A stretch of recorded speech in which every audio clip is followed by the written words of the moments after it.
जरा सोचिए, आज से करीब 2500 साल पहले का उत्तरी भारत, एक ऐसी जमीन जहां 16 ताकतवर राज्य एक दूसरे से भिड़ रहे थे। ये थे महाजनपद।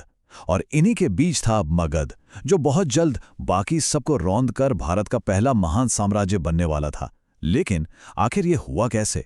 चलिए आज इसी कहानी में उतरते हैं। तो सवाल ये है कि कैसे एक अकेला राज्य 15 को जीत लेता है। ये सिर्फ इतिहास का एक सवाल नहीं है, ये ताकत, रणनीति और किस्मत की एक बड़ी ही दिलचस्प कहानी है। आइए मिलकर मगध के इस कमाल के सफर के पीछे के राज को समझते हैं। तो हम इस कहानी को 4 हिस्सों में देखेंगे।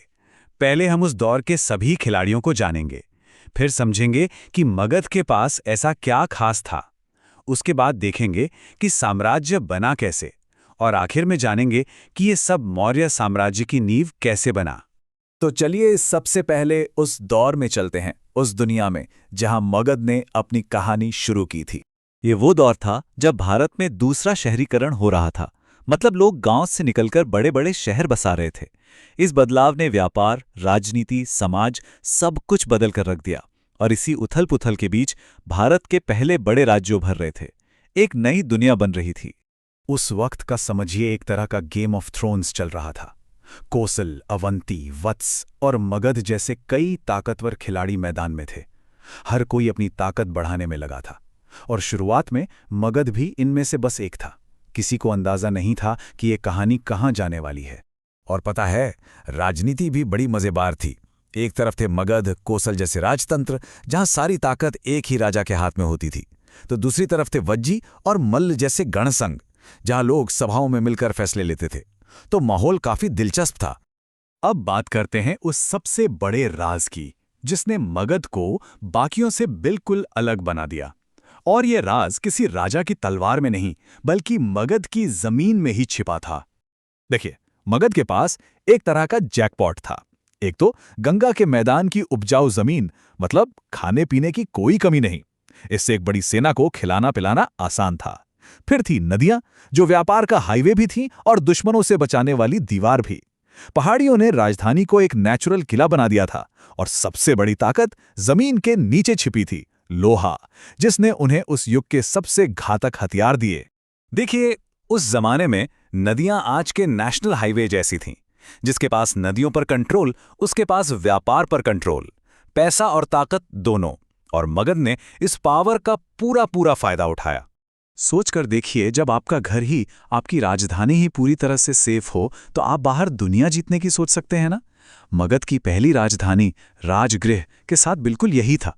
वो 5 पहाड़ियों से घिरी एक अभेद्य किला थी। जब राजा सुरक्षित थे तो उनका पूरा ध्यान साम्राज्य फैलाने पर था। लेकिन सिर्फ अच्छे कार्ड्स मिलने से गेम नहीं जीता जाता, आपको एक अच्छा खिलाड़ी भी चाहिए। और मगध के पास थे बिंबिसार और अजातशत्रु जैसे शातिर और दूर की सोचने वाले राजा। ये कहानी ना एक रिले रेस की तरह आगे बढ़ी। हर्यंक वंश के बिंबिसार और अजातशत्रु ने दौड़ शुरू की। उनके बाद आए शिशुनाग वंश ने अपने सबसे बड़े कॉम्पिटिटर अवंती को रास्ते से हटाया। और आखिर में नंद वंश ने फाइनल लैप में दौड़कर एक विशाल साम्राज्य खड़ा कर दिया। हर पीढ़ी ने मगध को और ताकतवर बनाया। तो मगध की मिलिट्री का सीक्रेट वेपन क्या था?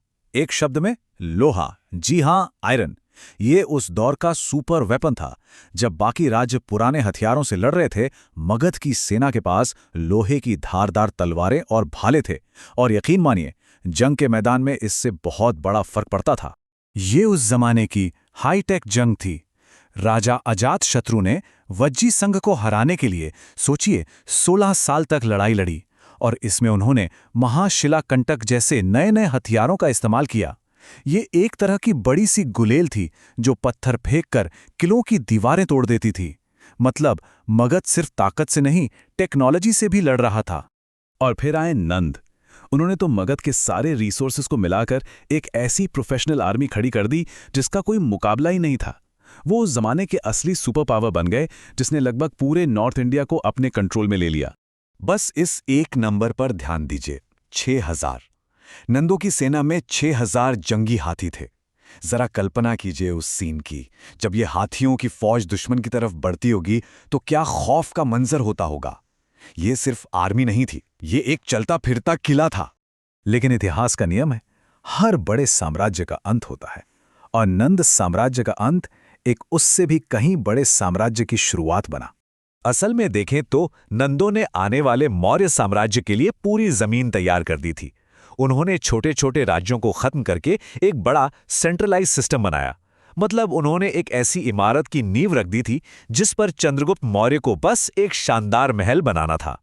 और फिर 321 ईसा पूर्व में चंद्रगुप्त मौर्य ने नंदों को सत्ता से हटा दिया, और इसके साथ ही मगध सिर्फ एक राज्य नहीं रहा, वो बन गया भारत के पहले महान साम्राज्य का दिल, जिसकी धड़कन पूरे उपमहाद्वीप में सुनी जा सकती थी। तो आखिर में सवाल वही है, साम्राज्य कौन बनाता है, महान राजा या फिर महान भूगोल? मगध की कहानी हमें सिखाती है कि शायद जवाब इन दोनों के बीच में कहीं है। ये किस्मत और मेहनत की, जमीन और जुनून की एक ऐसी कहानी है जो आज भी हमें बहुत कुछ बताती है।